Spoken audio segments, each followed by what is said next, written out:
अस्सलामुअलैकुम स्टूडेंट, उम्मीद है आप सब खैरियत से होंगे। Welcome to my YouTube channel tips and tricks of mathematics. Student, आज हम डिस्कस करेंगे क्लास 9th का चैप्टर नंबर 1 को। तो इसके बाद इसमें हम पढ़ेंगे मैट्रिक्स, और ये हमारा चैप्टर है मैट्रिक्स का, और डिटर्मिनेंट्स हम इसमें फाइंड करेंगे। तो सबसे पहले इंट्रोड्यूस करते हैं भी मैट्रिक्स होता क्या है।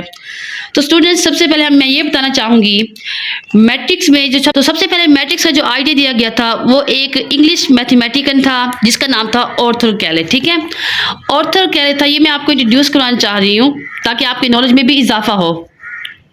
आर्थर कैले ने फर्स्ट टाइम इसे इंट्रोड्यूस करवाया था। ठीक है, और मैट्रिक्स जो है वो सबसे पहले जब इसकी थ्योरी पेश की गई थी वो दी गई थी 1858 में।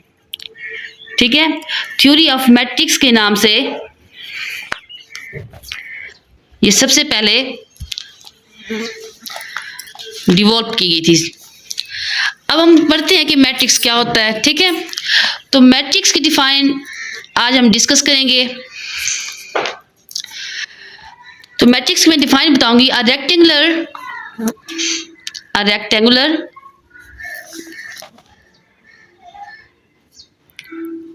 एरे या फिर फॉर्मेशन ऑफ कलेक्शन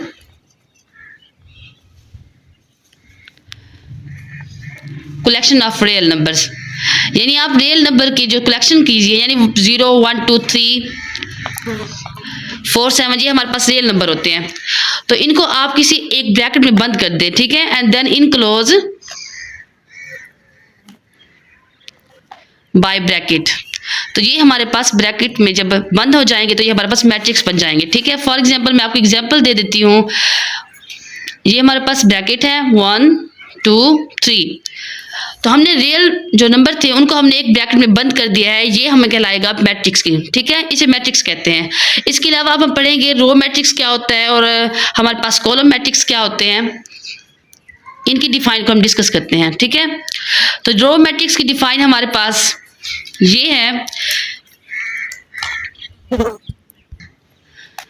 तो रो मैट्रिक्स ही हमारे पास डिफाइन है, a matrix is said to be row matrix if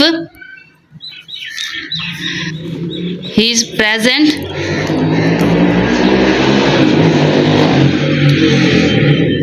in trees in horizontal form, in horizontal way. ठीक है, यानी आपके पास कोई भी, अगर आपके पास ब्रैकेट में आप मैट्रिक्स लें, ठीक है, अगर वो हॉरिजॉन्टल फॉर्म में होगा, ठीक है, हॉरिजॉन्टल फॉर्म में होगा तो वो हमारे पास रो मैट्रिक्स होगी। फॉर एग्जांपल मैं अगर एग्जांपल दूं आपको, हमारे पास 1 2 3 ये नंबर हैं। ठीक है, ये हमारे पास हॉरिजॉन्टल फॉर्म में है तो हम कहेंगे कि ये हमारे पास रो मैट्रिक्स है। ठीक है, अगर हमारे पास इसी तरह कॉलम मैट्रिक्स जो होते हैं उसकी डिफाइन हमारे पास क्या होगी कि वो matrix, a matrix is said to be column matrix if its entries in the vertically form. अगर वो हमारे पास वर्टिकली फॉर्म में होगा, यहाँ पे हॉरिजॉन्टली है, वहाँ पे कॉलम में हमारे पास वर्टिकली फॉर्म में ये सिचुएशन होगी। यानी आप कोई भी मैट्रिक्स लेंगे जब उसका आप इस तरह लिख दे 5 6 7, ठीक है, ये हमारे पास वर्टिकली फॉर्म में है तो हम कहेंगे इट इज कॉलम। ठीक है, it is column matrix, column matrix. तो हमारे पास जो कॉलम मैट्रिक्स होंगे वो हमारे पास वर्टिकली फॉर्म में होंगे। तो अब हम डिस्कस करेंगे ऑर्डर ऑफ मैट्रिक्स को क्या होते हैं। अब चलते हैं आगे। तो ये हमारे पास है ऑर्डर ऑफ मैट्रिक्स। हमारे पास ऑर्डर ऑफ मैट्रिक्स क्या होता है, the number of row and column in matrix specifies its order. ठीक है, कि हमारे पास जो रो और मैट्रिक्स में जो भी हमारे पास नंबर दिए गए होंगे उनका एक ऑर्डर होगा। यानी अगर आप हमारे पास 2 ऑर्डर है या फिर 3 कॉलम है, कितनी रोज और कितनी कॉलम, ये हमने इसमें डिस्कस करने होते हैं।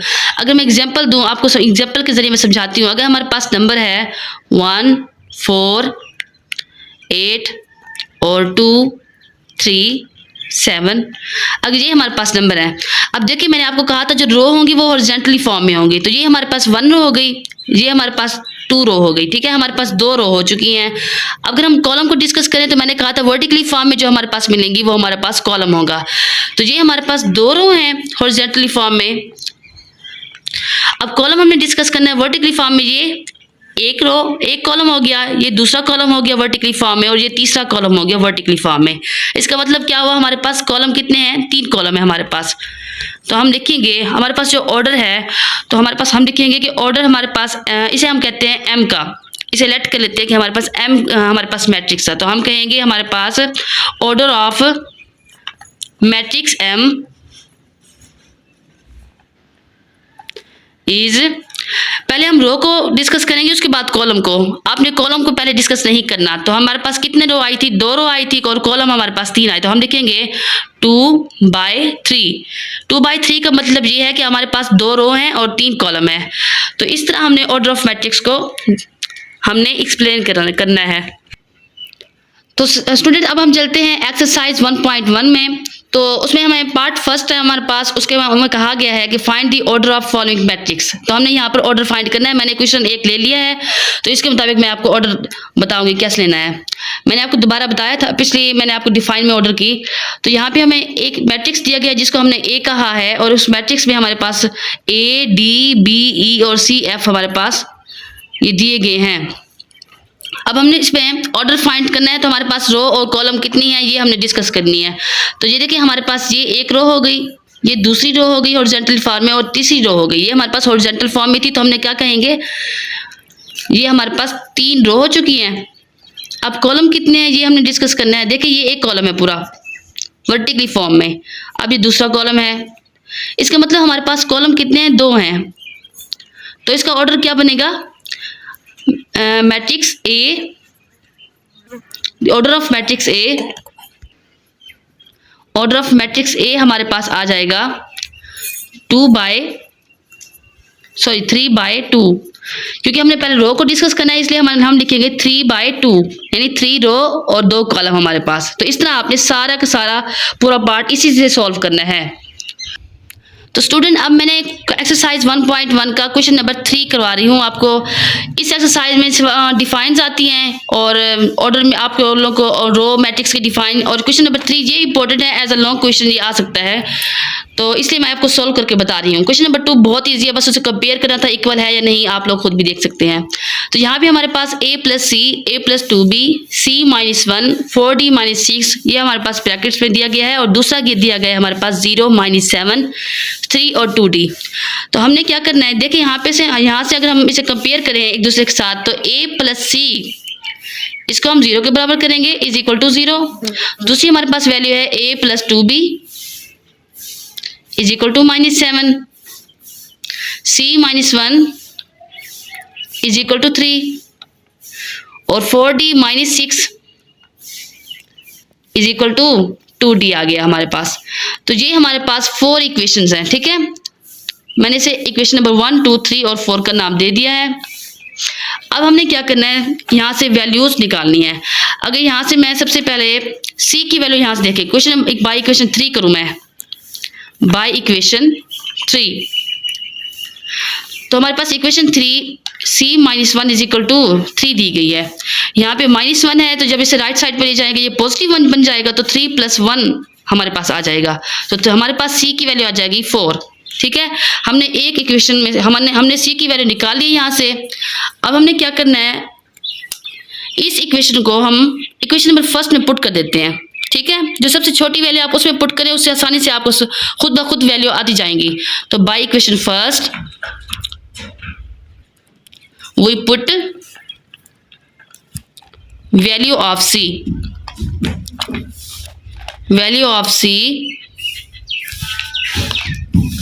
in equation 1।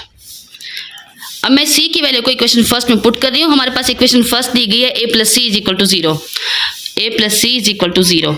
अब यहाँ c की वैल्यू हमारे पास a प्लस, यहाँ c की 4 थी तो हम यहाँ पे 4 लिख देंगे, इज इक्वल टू 0। अब यहाँ देखिए a यहाँ पे पॉजिटिव हो रहा है, जब इसे राइट साइड पे ले जाएंगे ये माइनस हो जाएगा, तो हमारे पास a is equal to -4।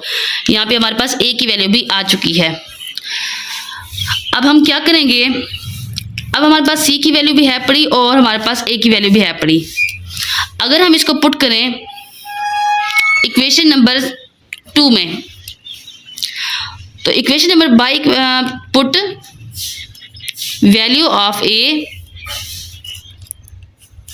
In equation 2। तो इक्वेशन 2 हमारे पास दी गई है A plus 2b is equal to -7।